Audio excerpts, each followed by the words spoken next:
स्वागत आहे माझ्या आजच्या ब्लॉग मध्ये. तुम्हाला आता प्रश्न पडला असेल की माझी बायको अशी आंघोळ करत आहे गार पाण्यानं. कारण हे असंच आहे.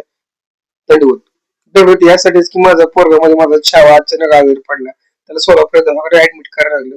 तेव्हा माझ्या मम्मीने उपचार चालू असताना तिला सांगितले की बाबा आपल्या रानातील लक्ष्मीला दंडवत. मग माझी बायको म्हणली की माझं लेकरू थंडीत होते, मी तो दंडवत घेते. आणि त्याप्रमाणे माझं लेकरू थंडीत झाले.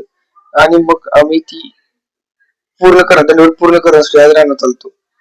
आणि ही काय अंधश्रद्धा नाही पण श्रद्धा आहे. आणि दंडवटामुळे शास्त्रीय दृष्ट्या ही चांगलं आहे शरीरासाठी. म्हणजे अष्टांग व्यायाम होतो एक प्रकारचा. आणि माणूस किती मोठा झाला तर त्याची पाय जमीन पाहिजे आणि नाळ काय माती जोडलेली पाहिजे. म्हणून ही आमच्या लक्ष्मीसाठी आम्ही आज नसमतोसाठी आलतो. आणि कसं असते रूढी परंपरा प्रथा ह्या जुन्या लोकांनी जे काढलेले आहेत त्या पाळल्याच पाहिजे असं मला वाटतंय. त्यातले मोठे तथ्य आणि शास्त्र जपलेलं आहे. आणि आता ही आमची पुढची पिढी ह्या आमच्या लक्ष्मीसोबत नतमस्तक होताना. आमचा व्लॉग कसा वाटला, जर आवडलास लाईक करा, सबस्क्राईब करा आणि शेअर करा, फॉलो बी करा.